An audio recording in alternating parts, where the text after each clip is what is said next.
हफ्ते नवाज शरीफ ने ये कहा कि हम 25 मई का जो आपका लॉन्ग मार्च था उससे पहले हमने ये फैसला कर लिया था, 22 तारीख को हम हुकूमत अपनी गिराने वाले हैं। और ये खबर उस वक्त भी बार बार आई कि ये हुकूमत गिराने वाले हैं। आपको याद होगा इमरान खान ने जब लॉन्ग मार्च की कॉल की थी उस वक्त भी आया था और इसी हवाले से गालिबन के अभी ऐलान ना करें।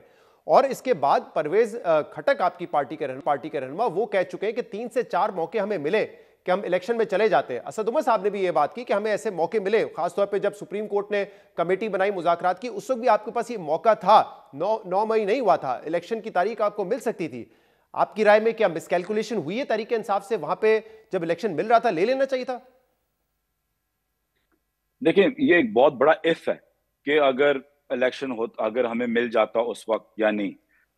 इसको मतलब है कि मैं कैसे ट्रांसलेट करूं कि उस वक्त अगर हमें बार बार एक ट्रक की बत्ती के पीछे लगाया जा रहा था कि जी अब ये कर लें तो इलेक्शन हो जाएगा, अब ये कर लें तो इलेक्शन हो जाएगा। फिर से मैं आपको रिपीट करता हूं कि रियलिटी ये है कि जब तक पीटीआई का वोट बैंक कायम है तब तक इलेक्शन होना बहुत मुश्किल है। उस वक्त ये आर्ग्यूमेंट हो सकती है कि मई में शायद हमारा उस वक्त इतनी भी पॉपुलैरिटी नहीं थी जो आज है। आज तो हर रोज हर दिन के साथ हमारी पॉपुलैरिटी बढ़ती जाती है। हर एक जुल्म जो खान साहब के ऊपर होता है उसके साथ हमारी पॉपुलैरिटी बढ़ती जाती है। शायद उस वक्त आप अगर कंपैरेबल कर लें लॉजिकली तो शायद उस वक्त वो पॉपुलैरिटी नहीं थी जो इस वक्त थी, तो शायद वो उस तरफ इलेक्शन में चले जाते। लेकिन ये बहुत बड़ा एक इफ है। लेकिन इस पे कौन कौन ट्रक की बत्ती के एनीवन्स पीछे कौन गेस है। लगा रहा था इलेक्शन के हवाले से आपको? देखिए, उस वक्त जनरल बाजवा साहब भी बार बार मैसेजिंग कर रहे थे कि अब आप ये ना करें तो हम इलेक्शन करा देंगे, ये ना करें तो वापस असेंबलीज में आ जाएं तो हम इलेक्शन करा देंगे। बार बार हमें ये ऑप्शन दी गई थी, लेकिन रियलिटी ये है कि एक ट्रस्ट डेफिसिट था।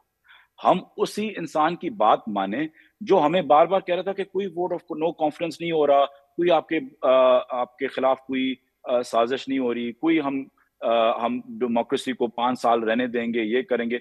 तो ऑब्वियसली नेचुरली दो मेन बंदों के, एक सिटिंग प्राइम मिनिस्टर या एक्स प्राइम मिनिस्टर और एक चीफ ऑफ आर्मी स्टाफ के बीच में एक ट्रस्ट डेफिसिट था। तो जाहिर बात है जब आपके बीच में एक ट्रस्ट डेफिसिट आ जाता है तो आप उनकी हर बात पे यकीन नहीं करते कि हम आपको लेकिन इलेक्शन लेकिन कराते रहेंगे। जुल्फी बुखारी आप साहब, अपना जहन उस बनाते हैं वक्त तो उसमें। इमरान खान एक तरफ इल्जाम लगा रहे थे कि उनकी हुकूमत गिराने में उस वक्त की इस्टेब्लिशमेंट का हाथ था, दूसरी तरफ वो जनरल बाजवा को एक और एक्सटेंशन देने के हवाले से भी गौर कर रहे थे। तो एक तरफ आप कह रहे हैं ट्रस्ट डेफिसिट था कि वो इलेक्शन के लिए ट्रक की बत्ती के पीछे लगा रहे, लेकिन उन्होंने ये कहा था कि जब तक इलेक्शन ना होते ये आर्मी चीफ रहे। वो मई की पहले की बात है कि इलेक्शंस में अगर ट्रांजिशन पीरियड में आर्मी चीफ ना चेंज हो, वो एक कॉन्वर्सेशन हो सकती है उस पे। लेकिन बात यह है कि जहां तक इलेक्शंस की बात है, मई पे उस वक्त तो इमरान खान तो नहीं थे प्राइम मिनिस्टर, उनके हाथ में तो नहीं था कि उनको एक्सटेंशन मिले या ना मिले। और जो चीजें हमारी हुकूमत के साथ हो रही थी वो तो बहुत पहले से बात शुरू हो गई थी, जनवरी से। आप कह सकते हैं कि कोई स्कीम ओवरनाइट तो नहीं कुक होती, उसको ऐसा लगता है कुक अप करना। तो जाहिर बात है कि उस वक्त जो अगेन जो ट्रस्ट डेफिसिट और डिफरेंसेस आ गए थे प्राइम मिनिस्टर में और चीफ ऑफ आर्मी स्टाफ में, दैट लेड टू हमारा नो वोट ऑफ कॉन्फिडेंस। जब दो सूबों में इलेक्शन का मामला सुप्रीम कोर्ट गया, सुप्रीम कोर्ट ने कहा कि आप बैठें और आपस में डेट की हवाले से बात करें, और उस वक्त की हुकूमत आपके साथ बैठने के लिए तैयार थी कि पूरे मुल्क में एक साथ इलेक्शन हो। और उस वक्त हवाले से भी खबरें आई कि वो 1 महीने पहले अपनी असेंबली खत्म करने के लिए तैयार हो रहे थे। उस वक्त तो किसी ने ट्रक की बत्ती के पीछे नहीं लगाया था। उस वक्त चीफ जस्टिस उमर अता बंदयाल थे, जिस पर आप लोगों को बड़ा ट्रस्ट था। उनके कहने पर यह कमेटी बनी थी जो कि इलेक्शन के हवाले से बात कर रही थी। वो आपके ख्याल में एक बड़ी अपॉर्चुनिटी थी जो आपने मिस की, क्योंकि उसके बाद ही 9 मई हुआ है और सारा कुछ जो सियासी मंजरनामा है वो बदला है? देखिए, जहां तक बैठने का किसी पार्टी के साथ डेमोक्रेसी के ऊपर, जमहूरियत के ऊपर, इलेक्शंस के ऊपर, इलेक्शन डेट्स के ऊपर, वो हमें चाहे माजी में हो चाहे अब हो, हमें वो अपॉर्चुनिटी हमेशा लेनी चाहिए। जब जहां तक डेमोक्रेसी और जमहूरियत की बात है, चाहे जो भी पार्टी हो, हमें उसके साथ बैठना चाहिए कि इलेक्शंस होने। चाहे हमने नहीं बैठा, अगर हम नहीं बैठे पहले माजी में, तो बैठना चाहिए था कि हम इलेक्शंस की तरफ जाएं। लेकिन बात फिर से मैं आपको रिपीट करता हूं, क्योंकि ट्रस्ट डेफिसिट इतना ज्यादा था, हम नहीं यकीन करते थे कि ये इलेक्शन में जाने। हमें पता है कि नून लीग या पीडीएम के साथ बैठना उस वक्त उनकी सियासी मौत थी। वो कैसे हमारे साथ इलेक्शन की डेट्स तय करते और अग्री करते जब उनको पता था कि इलेक्शंस के अंदर उनको बहुत बुरी तरीके से हारना है। जब आपकी हुकूमत गई उसके बाद जिस किस्म की सियासत पीटीआई ने की, और उस बयानिए को लीड किया खुद पीटीआई चेयरमैन इमरान खान ने, जिसमें आपने एस्टैब्लिशमेंट को मीर जाफर, मीर सादिक कहा, एजेंसी के लोगों को आपने साइकोपैथ कहा, फिर आपने कहा कि हम जो है वो असेंबलियों से बाहर आ जाएंगे, असेंबलियों से आप बाहर आ गए। आपने 2 अपनी सूबाई असेंबलियां भी जो है ख़त्म कर दी। ये सारा जो एक आपने बयानिया बनाया और एक बहुत ही एक्सट्रीम बयानिया था। आपका मुकाबला सियासतदानों से होना चाहिए, लेकिन आप लोग उस वक्त कन्फ्रंटेशन एस्टैब्लिशमेंट से कर रहे थे। आपके ख्याल में गलत स्ट्रैटेजी थी? उससे सियासी तौर पे नुकसान हुआ है पाकिस्तान तहरीक इंसाफ को? देखिए, हमारी कॉन्फ्रंटेशन एस्टैब्लिशमेंट के साथ नहीं थी। हमारी कॉन्फ्रंटेशन दो बड़े ओहदों में थी, या दो बड़े इंसानों में थी। एक चीफ अवामी स्टाफ थे, एक प्राइम मिनिस्टर थे, और फिर एक्स प्राइम मिनिस्टर थे।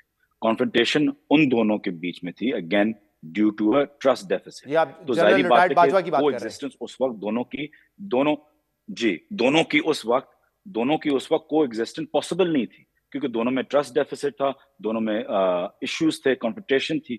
हमारी एस्टैब्लिशमेंट या फौज के साथ कभी भी कोई लड़ाई नहीं, और ये मैं कैटेगोरिकली आपके शो पे कहता हूं। बल्कि हम समझते हैं कि फौज के अंदर अगर आप सर्वे कराएं तो पीटीआई सबसे नहीं, लेकिन जुल्फी बुखारी पॉपुलर साहब, पार्टी वो तो नवंबर में होगी। चेंज ऑफ कमांड हो गया, उसके बाद भी जो बयानात थे एस्टैब्लिशमेंट के हवाले से, वो कहीं ठंडा होने का नाम तो नहीं ले रहे थे। इमरान खान साहब तो टेम्परेचर बढ़ा रहे थे, और मेरे ख्याल से उन्होंने टेम्परेचर जब कम करने की कोशिश की, इट वाज टू लेट। 9 मई भी हो गया, उसके बाद भी उन्होंने फौरी तौर पे उसकी मजम्मत नहीं की। कभी कहते रहे कि एजेंसीज के लोग थे, कभी कहते रहे कि ये जाहिर सी बात है कि मुझे अरेस्ट करेंगे तो प्रोटेस्ट तो फिर जीएचयू के बाहर होगा, प्रोटेस्ट ने तो फिर कैंट में ही होना था। इस तरह के बयानात आते रहे, तो उन्होंने टेम्परेचर कम तो नहीं किया था इवन चेंज ऑफ कमांड के बाद। अगर आप कह रहे हैं उनका मसला तो एक्स आर्मी आपके चीफ से था, तो आप समझते हैं कि प्रोटेस्ट में कोई हर्ज है? जलाओ घेराव में तो हर्ज है अगर ना, ऑब्वियसली। मुल्क आप के नहीं सबसे समझते? अगर नहीं नहीं नहीं, इसमें दोनों में फर्क। अगर पाकिस्तान की सबसे बड़ी पार्टी और पाकिस्तान का सबसे बड़ा पॉपुलर लीडर उस वक्त को एक फ्लिवरस केसेस में अरेस्ट करके अंदर डाला जाए, तो एक पार्टी को हक भी नहीं है प्रोटेस्ट करना। जलाओ, चीजें तोड़ना, जलाना, उसके तो हम मजम्मत करते हैं, हम उसके खिलाफ है। 30 साल की खान साहब की जो सियासत है वो उस बट चीज ये के हुआ खिलाफ ना, है। उस दिन ये लेकिन हुआ, हमने प्रोटेस्ट देखा तो ये करना हुआ। हमारा हक है ना। जैसे आप कह रहे हैं कि एक चीज आइसोलेशन में नहीं होती, जो 9 मई को भी हुआ, वो भी जो एक बिल्कुल सारा टेम्परेचर बढ़ाया हुआ था एस्टैब्लिशमेंट के खिलाफ बिल्कुल, और उसकी इमरान खान साहब ने, और वो कह रहे थे कि जाहिर सी बात है मैं अरेस्ट उसकी हूंगा तो यहीं पे मजम्मत जाके होगा प्रोटेस्ट। उसकी शहजाद भाई, उसकी तो मजम्मत हमने बार बार की है, हर मौके पे की है।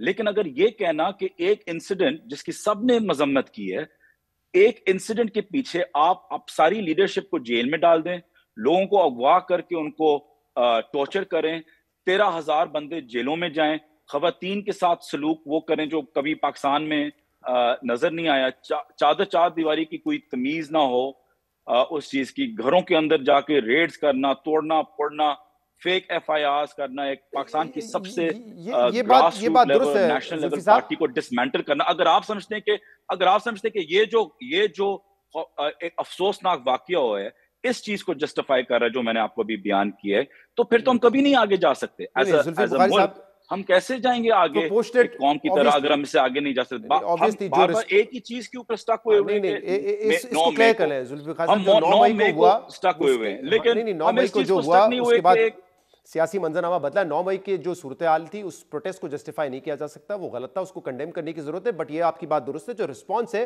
वो प्रोपोर्शनेट होना चाहिए, उन लोगों के खिलाफ होना चाहिए जो कि उसमें इन्वॉल्व थे। ऑब्वियसली उससे ये जवाब नहीं मिलता कि पार्टी को आप डिसमेंटल करें। I agree with you. लेकिन शहजाद भाई, हमने ये बार बार बोला है, लेकिन लेट्स मूव ऑन। हम बार बार उसी चीज पे अटके। ये सारी चीजें हमने कंडेम कर दी है। उसमें हमने बोला है कि हम इसके खिलाफ हैं। जिन चंद लोगों ने किया उनके खिलाफ आप कार्रवाई करें, लेकिन जो बेगुनाह है उनके खिलाफ ना करें। मैं I come back to my question. जो स्ट्रेटजी और जो सियासत आपकी हुकूमत जाने के बाद रही, कौमी असेंबली से इस्तीफे देना, असेंबलियां डिसॉल्व करना, टेम्परेचर इस हद तक बढ़ाना, आपके ख्याल में वो दुरुस्त स्ट्रेटजी थी तहरीक इंसाफ की, या गलत साबित हुई है? देखिए, स्ट्रेटजी में कई पॉइंट्स आते हैं। कोई शायद अगर हम रिफ्लेक्ट करें तो और स्ट्रेटजीज ले सकते हैं। जब असेंबली डिसॉल्व करने वाली भी बात थी, दोनों पे कई लोगों ने बोला था कि ना डिसॉल्व करें। मैंने बल्कि मोने सिलाई साहब ने भी बोला था, कि हम दोनों ने ही बोला था कि असेंबलीज नहीं डिसॉल्व करनी चाहिए। लेकिन ये हमारी राय थी। शायद अगर हम ना करते तो इस वक्त हम शायद और बुरे हाल में होते, शायद हमारी पॉपुलैरिटी उस वक्त हम गलत होते। तो ये इफ्स एंड बट्स हैं जो हम बार बार आर्ग्यू करते हैं। लेकिन जब आप एक जमहूरियत की एक बहुत बड़ी पॉलिटिकल पार्टी है, तो आप डिसीजंस हर रोज लेते हैं, कई सही होते हैं और अनफॉर्चुनेटली कई गलत साबित हो जाते हैं।